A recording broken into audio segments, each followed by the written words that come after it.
मैं एक नौजवान लेकिन बहुत खूबसूरत लड़का था।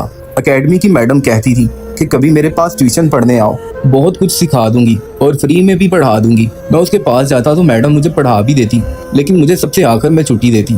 एक दिन छुट्टी के बाद मैडम ने मुझे किसी काम से भेज दिया। वापिस आया तो बहुत तेज बारिश थी।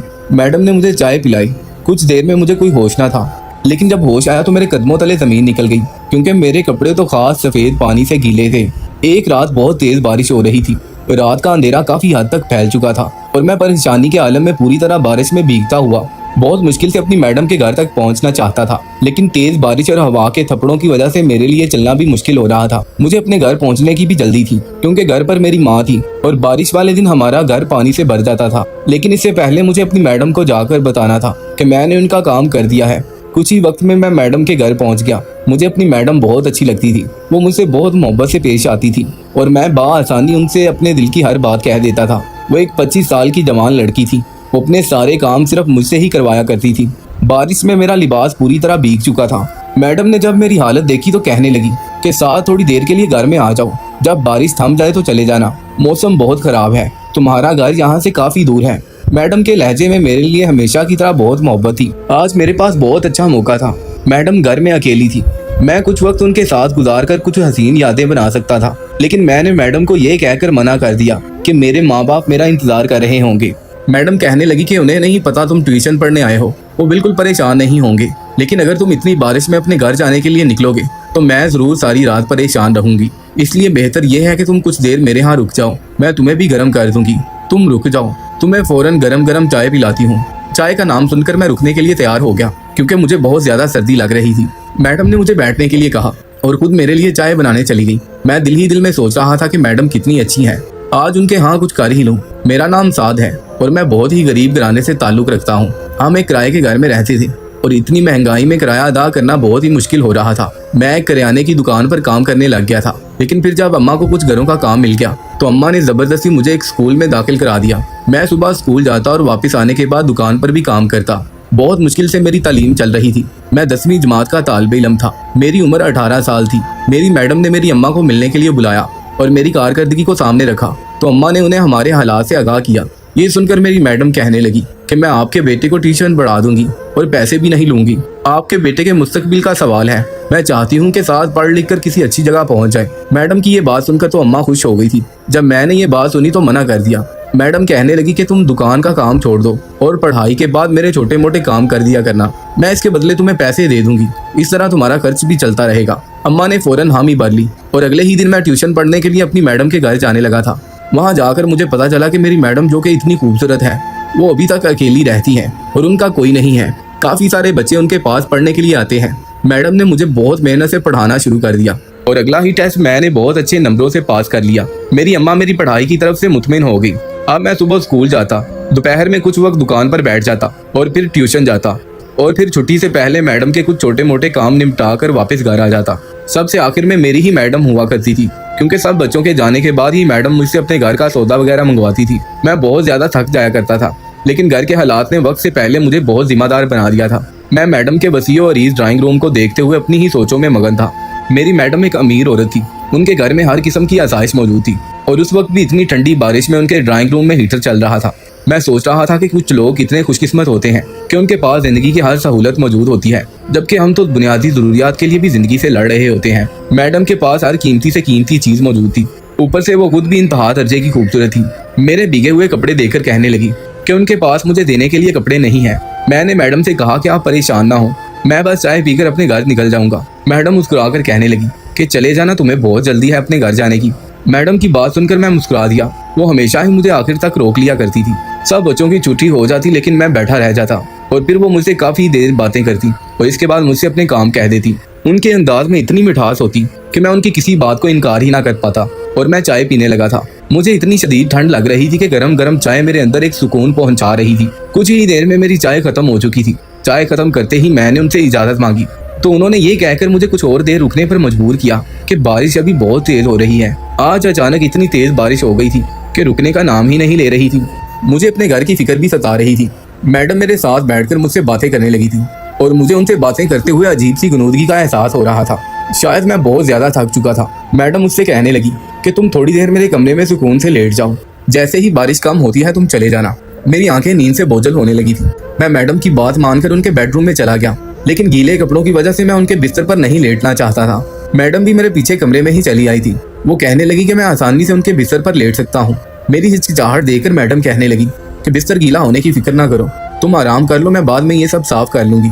मेरे लिए एक पल भी खड़ा रहना मुश्किल हो रहा था। मैं फौरन मैडम के बेड पर लेट गया और आंखें बंद करते ही गहरी नींद में चला गया। जब मुझे होश आया तो मेरे पैरों तले जमीन खिसक गई, क्योंकि मैडम मेरे सामने बैठी थी। उसकी कमर मेरी तरफ थी और वो नीचे बैठी छोटे छोटे कपड़े पहने हुए थी। उनको देखते ही मुझे अपने अंदर बड़ी पड़ी गर्मी का एहसास हुआ। लेकिन वो मेरी मैडम थी, वो मुझ पर किस कदर यकीन रखती थी।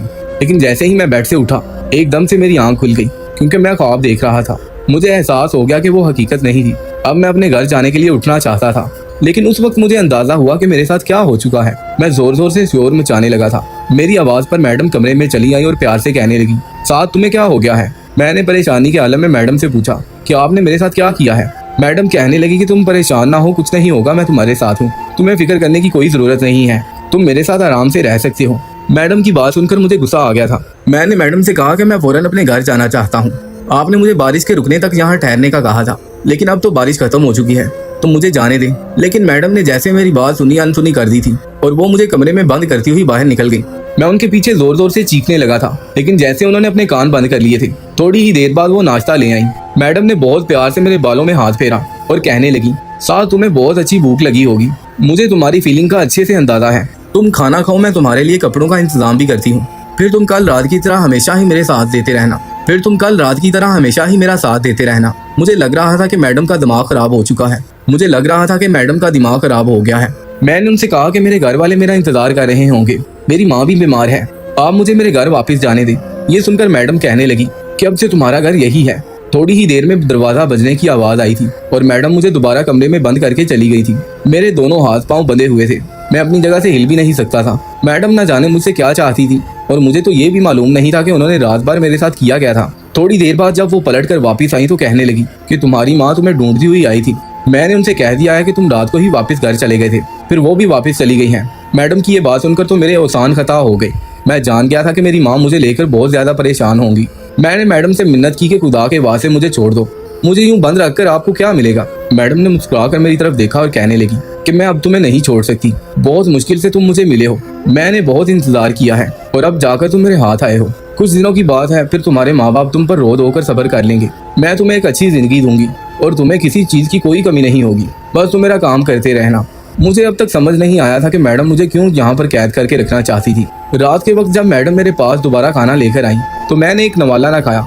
मैंने मैडम से कहा कि जब तक आप मुझे ये नहीं बताएंगी कि आपने मुझे यहाँ क्यों रखा है और आप मेरे साथ क्या करना चाहती हैं। आप अच्छे से जानती हैं कि मैं एक नौजवान लड़का हूँ और मैं अपने माँ बाप का इकलौता बेटा हूँ। मेरी माँ तो मेरी गैर मौजूदगी में पागल हो जाएगी। बस मुझे इतना बता दे कि आप मुझसे चाहती क्या है। मैडम जल्दी से मेरे करीब बैठ गई और बहुत मोहब्बत से मेरा चेहरा देखने लगी और फिर जो कुछ उन्होंने मुझे बताया वो सुनकर मैं दंग रह गया। वो कह रही थी कि मैडम अपने बहन भाइयों में सबसे छोटी थी और वालदा के इंतकाल के बाद उन्हें अपने वालदा की जगह सरकारी मुलाजमत मिल गई थी। माँ की कमी को पूरा करने के लिए उन्होंने ये मुलाजमत की और वो घर संभालने लगी। मैं खुद 23 साल की हो गई थी, लेकिन मैंने अपने बारे में कभी कुछ नहीं सोचा था। मेरे दोनों भाइयों ने भी शादी कर ली थी और उन दोनों की शादियों को ज्यादा वक्त ना गुजरा था कि एक दिन सब बहन भाई घर में जमा हो गए और मुझसे जायदाद का हिस्सा मांगने लगे। मैंने भी नहीं सोचा था कि जिन बहन भाइयों को परवान चढ़ाने में मैंने अपनी जवानी खत्म कर दी है, वो बहन भाई एक दिन मुझसे इस तरह बंटवारे की बात करेंगे। मैंने अपने बहन भाइयों से कहा कि अगर मैं सारी जायदाद बेच दूंगी तो मैं और मेरा छोटा भाई कहाँ जाएंगे, लेकिन उन जालिमों की आंखों पर तो लालच की पट्टी बंधी हुई थी। मैंने सारी जायदाद सेल कर दी और सब बहन भाइयों को हिस्सा दे दिया। मेरे हिस्से में जो पैसे आए उससे मैंने ये घर खरीद लिया, लेकिन मुझे इस बात का बहुत सदमा था कि मेरी वालदा की जायदाद बिक चुकी थी और मेरे बहन भाइयों ने अपना अपना रास्ता अलग कर लिया था। मैं अपने शोहर से मिलकर एक नई जिंदगी शुरू कर चुकी थी, लेकिन शायद किस्मत को कुछ और ही मंजूर था। कुछ ही अरसे बाद मुझे पता चला कि मेरे शोहर का ज़हनी तवाज़ुन दुरुस्त नहीं है। मैंने अपने शोहर के इलाज पर अपनी सारी जमा पूंजी खत्म कर दी थी, लेकिन एक वक्त ऐसा आया कि मेरे शोहर रात के वक्त बाहर निकला और फिर कभी वापस लौट कर ना आया।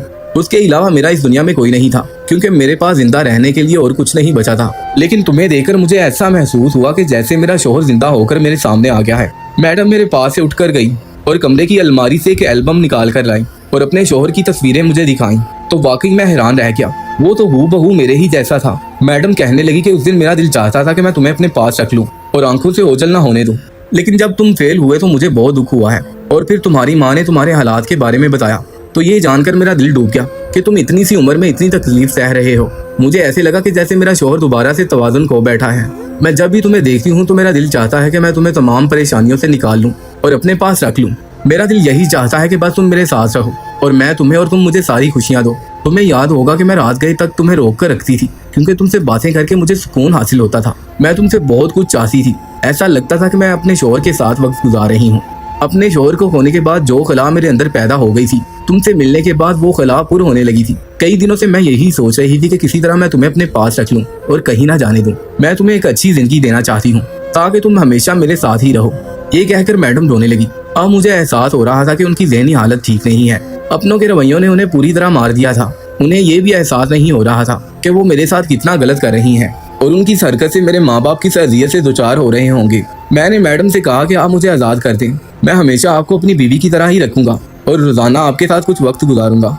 मैं उन्हें एहसास दिलाना चाहता था कि मेरे माँ बाप मेरी गुमशुदगी पर किस कदर परेशान होंगे। वो मेरे लिए इसी तरह दुखी होंगे जैसा कि आप अपने शौहर के लिए हैं। मैंने आहिस्ता आहिस्ता अपनी बातों से मैडम को इस बात के लिए राजी कर लिया था कि वो मुझे आज़ाद कर दे। मैं बिल्कुल उनके असली शौहर की तरह ही रहूंगा। अचानक ही मैडम जोर जोर से रोने लगी थी। उनके अंदर एक गुबार था जो आंसुओं की सूरत में बह निकला था। मैडम बहुत मोहब्बत से मुझसे पूछ रही थी कि मैं उनके शौहर की तरह उनके साथ रहूंगा, कभी उन्हें छोड़कर तो नहीं जाऊंगा। मैंने उन्हें पूरी तरह यकीन दिला दिया था कि मैं हमेशा उनके साथ रहूंगा। मैडम ने मेरे हाथ पांव खोल दिए थे और वो मुझे अपने हाथों से खाना खिलाने लगी थी। मैंने उनका दिल रखने के लिए खाना खा लिया था। मैंने उनसे वादा किया था कि मैं कल फिर उनके पास आ जाऊंगा। मैडम ने भीगती आंखों से मुझे अलविदा किया था। बारिश के बाद हर मंजर निखर चुका था और मैं मैडम के आलीशान घर को देखकर सोच रहा था कि आसाइशें जिंदगी में सब कुछ नहीं होती, बल्कि अपनों का साथ और मोहब्बतों का एहसास ही जिंदगी को मुकम्मल करता है। जब मैं अपने घर पहुंचा तो मेरे माँ बाप मेरे लिए रो रहे थे और मुझे देखते ही मेरी माँ मेरे गले लग गई। उस वक्त मुझे सही मानों में एहसास हुआ कि अपनों का होना कितना जरूरी होता है। मैंने खुद से अहद कर लिया था कि मैं अब अपनी मैडम को तनहा नहीं रहने दूंगा। वो बहुत मोहब्बत करने वाली थी और अब से वो मेरे लिए मेरी बीवी की जगह थी। मैंने अपने माँ बाप को कुछ भी नहीं बताया था। मेरे माँ बाप कुछ दिन की नाराजगी के बाद मुझसे खुद ही मान जाते, लेकिन अगर मैं उन्हें सच बताता तो शायद वो मुझे कभी दोबारा मैडम के घर ना जाने देते।